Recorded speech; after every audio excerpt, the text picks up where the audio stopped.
नमस्कार दोस्तों। ओम नमः शिवाय। श्रावण मास महात्म्य 13वां अध्याय। दुर्वा गणपति व्रत विधान। संत कुमार बोले, हे भगवान, किस व्रत के द्वारा अतुलनीय सौभाग्य प्राप्त होता है और मनुष्य पुत्र पौत्र धन ऐश्वर्य तथा सुख प्राप्त करता है। हे महादेव, व्रतों में उत्तम उस व्रत को आप मुझे बताएं। ईश्वर बोले, हे संत कुमार, तीनों लोकों में विख्यात दुर्वा गणपति व्रत है। सर्वप्रथम भगवती पार्वती ने श्रद्धा के साथ इस व्रत को किया था। हे मुनिसतन, इस प्रकार पूर्व में सरस्वती, महेंद्र, विष्णु, कुबेर, अन्य देवता, मुनिजन, गंधर्व, किन्नर, इन सभी ने भी इस व्रत को किया था। श्रावण मास की शुक्ल पक्ष की शुद्ध व महापुण्यदायिनी चतुर्थी तिथि को इस व्रत को करना चाहिए, क्योंकि उसी दिन सभी पाप समूह का नाश हो जाएगा। चतुर्थी के दिन स्वर्ण पीठासीन स्थित एक दंत गजानन विघ्नेश की स्वर्णमयी प्रतिमा बनाकर उसके आधार पर स्वर्णमय दुर्वा को व्यवस्थित करने के पश्चात विघ्नेश्वर को रक्त वस्त्र से वेष्टित ताम्रमय पात्र के ऊपर रख तोब दर मंडल में रक्त पुष्पों से अपामार्ग, शमी, दुर्वा, तुलसी, बेलपत्र, इन 5 पत्रों से, अन्य उपलब्ध सुगंधित पुष्पों से, सुगंधित द्रव्यों से, फलों से तथा मोदकों से उनकी पूजा करनी चाहिए और इसके बाद उन्हें उपहार अर्पित करना चाहिए। इस प्रकार अनेक उपचारों में से गिरिजा पुत्र विघ्नेश की पूजा करनी चाहिए। इस प्रकार कहे स्वर्ण निर्मित इस प्रतिमा में विघ्नेश का आह्वान करता हूँ। कृपा निधि पधारे। इस स्वर्णमयी सर्वोत्तम रतन जटित सिंहासन को मैंने आसन के लिए प्रदान किया है, इसलिए विश्व के स्वामी इसे स्वीकार करें। हे उमासुत, आपको नमस्कार है। हे विश्वव्यापिन, हे सनातन, मेरे समस्त कष्टों को आप नष्ट कर दे। मैं आपको पाग समर्पित करता हूँ।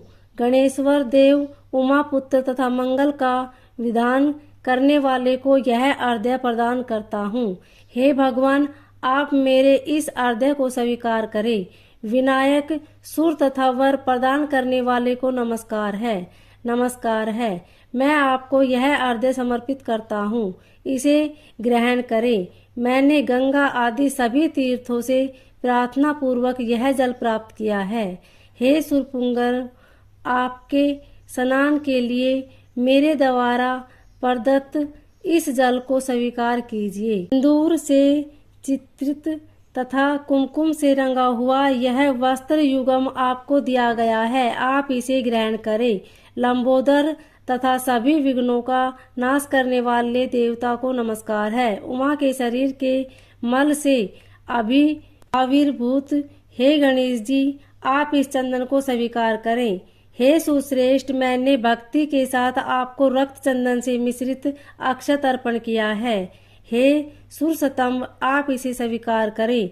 मैं चंपा के पुष्पों, केतकी के पत्रों तथा चंपा कुसुम के पुष्पों से गौरी पुत्र की पूजा करता हूँ। आप मेरे ऊपर प्रसन्न हो। सभी लोगों पर अनुग्रह करने तथा दानवों का वध करने के लिए सकंद गुरु के रूप में अवतार ग्रहण करने वाले प्रसन्नता पूर्वक यह धूप लीजिए। परम ज्योति प्रकाशित करने वाले तथा सभी सिद्धियों को देने वाले आप महादेव पुत्र को मैं दीप अर्पण करता हूँ।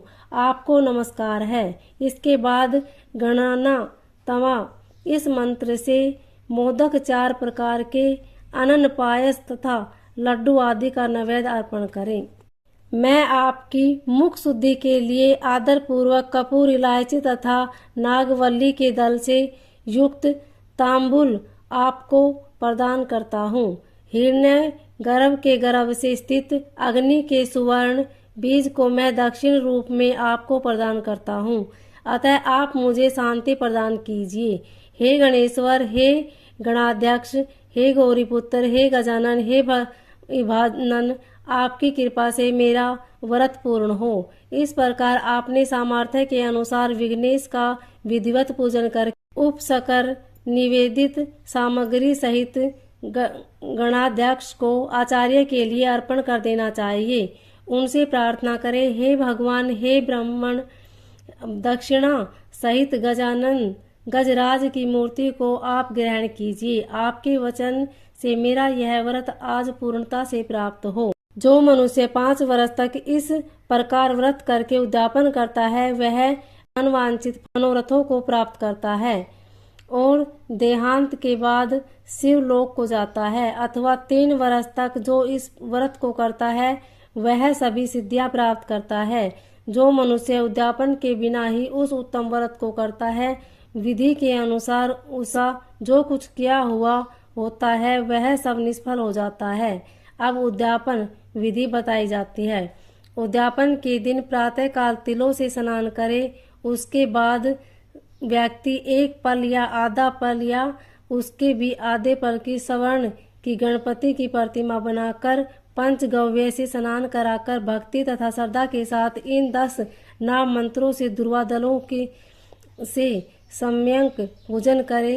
हे गणाधीश, हे उमापुत्र, हे अदनासन, हे विनायक, हे ईशपुत्र, हे सर्वसिद्धि प्रदायक, हे एकदंत, हे इव वक्त्र, हे मुस्कुवाहन, आपको नमस्कार है।